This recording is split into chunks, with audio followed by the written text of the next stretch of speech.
Assalamualaikum warahmatullahi wabarakatuh. Apa kabar teman-teman sekalian? Saya harap selalu sehat dan selalu dalam perlindungan Allah Subhanahu wa taala. Di video ini saya akan mengomentari atau menjawab pertanyaan dari King Oyeng 261 yang dilontarkan di video short saya yang berjudul Ajakan Nabi Muhammad kepada orang Yahudi dan Nasrani. King Oyeng ini bertanya, emang Tuhannya orang Yahudi bukan Allah Subhanahu wa taala? Kok tanda tanya? Gimana sih? Tuhannya Musa itu Allah kan? Terus Tuhannya orang-orang Yahudi itu sama dengan Tuhannya Musa kan? Gimana sih kok diajak nyembah Allah padahal udah menyembah Allah? Nah, itu kalimat pertanyaan dari King Oyen 261 kepada saya.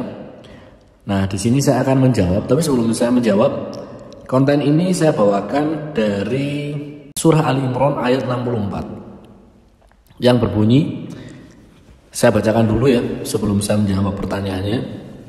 Jadi short ini saya membahas tentang surah Ali Imran ayat 64 yang berbunyi, Allah berfirman, katakanlah Nabi Muhammad, wahai ahlul kitab, marilah kita menuju pada satu kalimat atau pegangan yang sama antara kami dan kamu, yakni kita tidak menyembah selain Allah, kita tidak mempersekutukannya dengan sesuatu apapun, dan tidak pula sebagian kita menjadikan sebagian yang lain sebagai Tuhan-Tuhan selain Allah.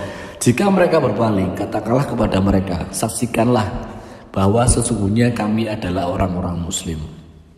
Nah, ayat inilah yang saya bawakan, yang saya kutip untuk membuat video short saya. Nah, kemudian King Oyen bertanya, emang Tuhannya orang Yahudi bukan Allah? Jawabannya adalah Allah. Orang Yahudi adalah kaum Nabi Musa, di mana Nabi Musa sendiri membawakan kitab Taurat. Nabi Musa sendiri beriman kepada Allah dan kitab Taurat diturunkan oleh Allah Subhanahu wa taala kepada Nabi Musa, dan Nabi Musa mendakwai kaumnya yaitu Bani Israel. Bani Israel adalah orang Yahudi. Yang awalnya Bani Israel ini pada masa kenabian Nabi Musa, mereka adalah budak dari bangsa Mesir, yang sehingga Nabi Musa diperintahkan sama Allah untuk mengeluarkan orang-orang Bani Israel melewati Laut Merah, membelah Laut Merah dan lain-lain. Dan Nabi Musa berdakwah kepada kaumnya yaitu Bani Israel dengan menggunakan kitab yaitu kitab Taurat. Kalau pertanyaannya emang Tuhannya orang Yahudi bukan Allah Subhanahu wa taala, jawabannya yaitu mutlak. Tuhannya orang Yahudi adalah Allah Subhanahu wa taala pada masa itu. Karena kenapa kok saya bisa menyebutkan pada masa itu? Karena ketika Nabi Musa ini sudah meninggal, Bani Israel akhirnya harusnya mereka menganut kitab selanjutnya yaitu kitab Injil yang dibawakan oleh Nabi Isa.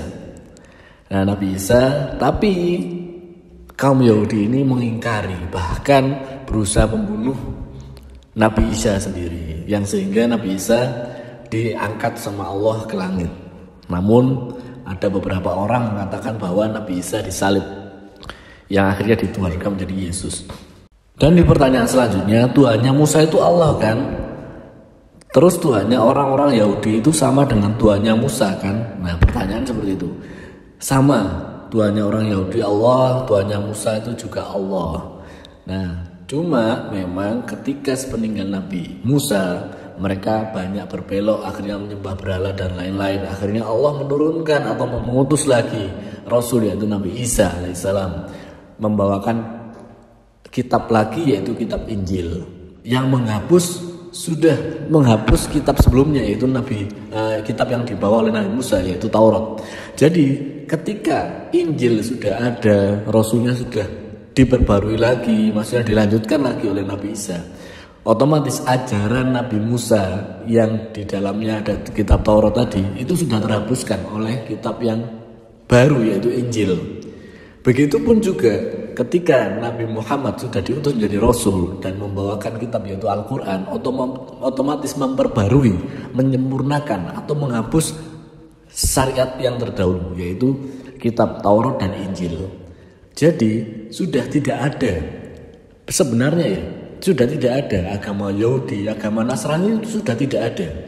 Jadi ketika nabinya sudah tidak ada dan ternyata sudah diperbarui kitabnya, otomatis orang-orang yang terdahulu harusnya beriman kepada Nabi Muhammad, beriman kepada Al-Quran. Karena kenapa?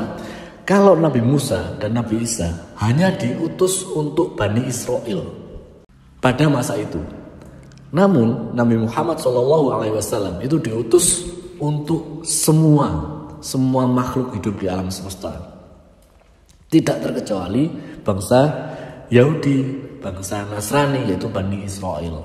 Ketika sudah ada Nabi Muhammad yang memegang Al-Quran, otomatis Al-Quran ini sudah menghapus hukum-hukum yang lalu, menyempurnakan kitab-kitab yang lalu, yaitu Taurat dan Injil. Jadi kalau kita tanya apakah Tuhannya Musa, Tuhannya Isa, Tuhannya Muhammad, itu sama, yaitu Allah. Bahkan jauh sebelum itu. Karena agama, Allah menyebutkan di dalam Al-Quran, agama ini satu. Mulai Nabi Adam, Idris, Nuh, dan lain-lain sampai Nabi Muhammad SAW, itu Tuhannya satu, yaitu Allah SWT. Allah menurunkan 124.000 nabi ke bumi ini. 330-nya menjadi rasul. Itu semuanya sama. Cuma memang banyak manusia ini yang berbelok. Atas siapa? Atas bisikan setan dan iblis. Jadi seperti itu ya komentar saya atau jawaban saya untuk King Oyan 261, bahwa memang Tuhannya orang Yahudi yaitu Allah SWT. Tuhannya Musa juga Allah. Cuma memang semua atau manusia ini digoda sama iblis dan setan sehingga mereka masih menyembah selain Allah. Karena di sini di ayat yang saya bawakan jelas bahwa Allah memberikan utusan ya, maksudnya mengutus Nabi Muhammad untuk mengatakan atau meminta atau menyuruh Nabi Muhammad untuk mengatakan, wahai ahlul kitab. Ahlul kitab ini adalah Nasrani dan Yahudi. Marilah kita menuju kepada satu kalimat, yaitu pegangan. Maksudnya apa? Al-Quran yang sama di antara kami dan kamu, yakni kita tidak menyembah selain Allah. Jadi ajakan Nabi Muhammad adalah untuk kita tidak menyembah selain Allah, karena Tuhan kita hanya satu, yaitu Allah SWT. Saya lanjutkan lagi. Kita tidak mempersekutukannya dengan sesuatu apapun, dan tidak pula sebagian kita menjadi sebagian yang lain sebagai Tuhan-Tuhan selain Allah. Maksudnya apa?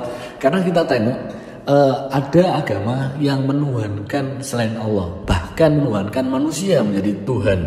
Contoh nih agama Nasrani menuhankan Yesus. Yesus itu Al-Masih. Al-Masih itu adalah Isa putra Maryam. Dia adalah manusia biasa kita seperti kita. Cuma di agama Nasrani mempercayai bahwa Yesus atau Isa itu Tuhan, salah satu dari 3 Tuhan. Nah, ada yang menganut Trinitas atau 3 Tuhan ya. Nah, jadi Allah memberikan petunjuk, kita tidak boleh mempersekutukannya, apalagi menuhankan sebagian yang lain sebagai Tuhan. Maksudnya apa? Manusia dituhankan. Ya kayak gitu. Jadi ini makna ayat ini ya. Jadi seperti itu. Semoga bisa dipahami ya. Ini menurut pengetahuan saya. Seandainya ada salah murni dari saya, seandainya ada benar mutlak dari Allah SWT.